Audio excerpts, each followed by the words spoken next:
It's already 1:44 and we're having lunch.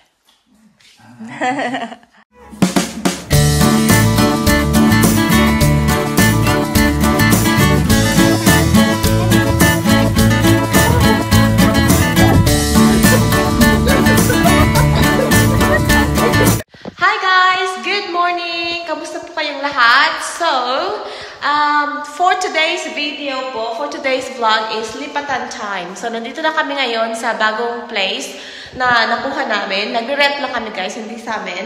And finally, today is the final lipat day. So, kami lang ni yung nandito. Nag-i-echo pa yung boses ko kasi wala pang laman ang bahay. So, ngayon yung moving company punta dun sa lumang bahay to bring all the stuffs here. Kaya nandun si Chris tsaka yung mom niya. Kami ni Yeji nandito lang. Ayan. Tapos nag-picture-picture na ako ng may mga scratches kasi ibang wall. Alam niyo kasi dito sa Australia, ano sila, very sensitive sila sa mga dents sa wall, sa mga scratches, hindi pwede yun. So, syempre, bagong lipat kami, kailangan picturean yun kasi para pag alis namin, baka sabihin nila na kami ang may gawa nun. So, dapat may record tayo. So, we have to make sure. Anyway, guys, kamusta po kayong lahat? Today is Sunday! So, yung day off ko is lipat day. But anyway, it's a happy day kasi this place is a lot bigger compared dun sa namin, sa yung inalisan namin na bahay. Tapos guys, iniisip ko pa kung paano paganahin tong aircon kasi wala kaming ganito dun sa dati namin bahay, so hindi ako marunong kung paano yan. Mangyan pa kasi guys sa inyong ate. Wala kasi ganyan sa bundok. Anyway, it's working guys, so wala tayong problema. And that's Yejun. Hi, Jun! Nandiyan siya sa kanyang playroom. So, anyway guys, itutour ko na kayo sa bagong bahay na aming nirerentahan. Again, hindi po ito sa amin ha. So, this place actually is very nice. We love it. Kasi, medyo malaki siya. Spacious siya compared doon sa bahay na inalisan namin. So, may alfresco din siya dyan, guys. Look at that. Yan. O, diba? Gustong-gusto yan ni Uma kasi malawak. May pagsasampayan actually. Yan yung purpose. Ito yung dining area, which is nice. Yan din yung living room. Tapos, punta tayo doon sa loob. Okay, let's go. Yan po yung toilet. Yan yung toilet. Tapos, ito, si Yejun, yan yung playroom niya. So, actually, room niya yan. Pero gagawin muna namin playroom kasi hindi pa siya natutulog mag-isa. And this is the bath. May shower din, which is good. Yan. Tapos, ito yung room ni Yejun tsaka ni Oma. So, they sleep together. And then this next room, guys, ay theater room. Pero syempre, wala pa kami mga pang theater room na kagamitan. Kaya hindi pa namin alam kung anong gagawin dyan. But anyway, let's go to the main room, main bedroom. That is the master's bedroom. At yes, maganda siya. Tapos parang very bright siya. And then, meron siyang ensuite. Look at that. Very spacious. Meron din tayong toilet and shower nandito natin. Yan sa loob. So, this is really good. Pero, syempre guys, tingnan nyo, wala pa mga gamit kasi wala pa, hindi pa namin na-receive, okay? Hinihintay pa namin sila Chris na dumating. Lunchtime na ni Yejun. Naghihintay kami sa kanila. And, finally, they're here. So, syempre, dahil Korean sila, Korean movers din, of course, ang kanilang hinire. And, may mga gamit na dito sa loob, guys. Finally. Tapos tingnan nyo si Yejun. Yejun is actually having lunch right now.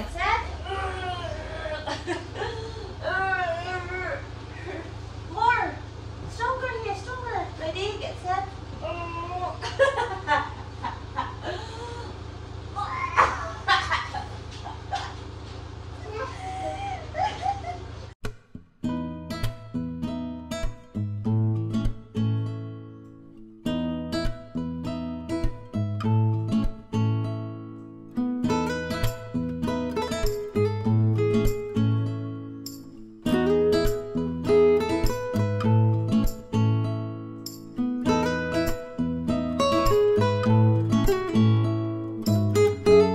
So, tapos na kami guys maglipat. Napasok na nila yung mga kagamitan namin.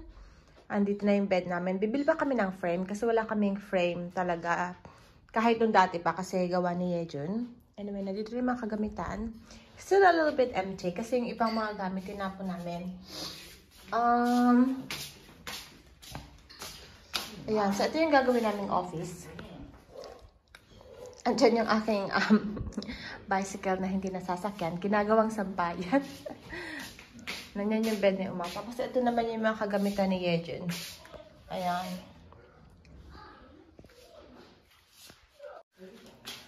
So, yung kitchen dito, ayan, medyo magulo pa siya kasi kailangan ayusin pa nila yan. Nag-request kami for maintenance kasi nagli-leak siya yung sink. So, kailangan nilang ayusin yan.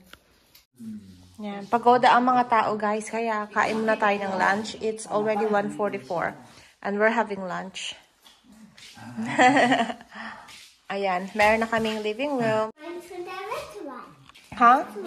We're going to the restaurant? Mommy should sit down. Okay.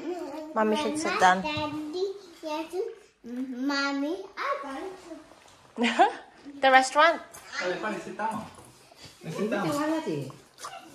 Sit down. Wow, complete. 저 테이블 깔고 요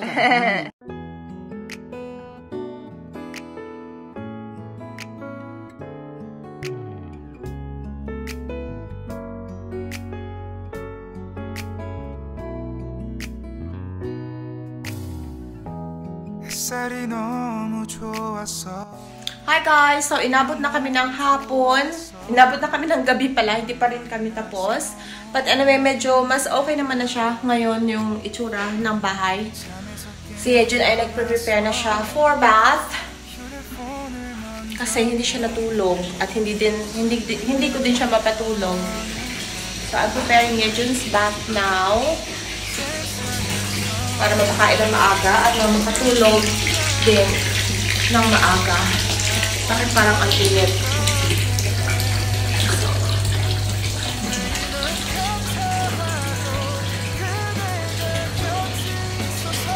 At ang aming tatay ay nagpunta na ng work. Si Yejun ay is very busy sa kanyang playroom. Finally, naayos na din namin yan. Si Uma ay hindi pa siya tapos sa kitchen. Tapos ako tapos na ako sa room namin dito kay Yejun. Tapos dun sa theater room at sa sala. Finally guys, makakapahinga na ng konti. Anyway guys, thank you so much for watching. And please subscribe na din kapag may time kayo. Sorry naman sa aking kaitsurahan. Guys, thank you so much for watching. Yejun is going to take a bath now. Bye! Say bye-bye. Bye!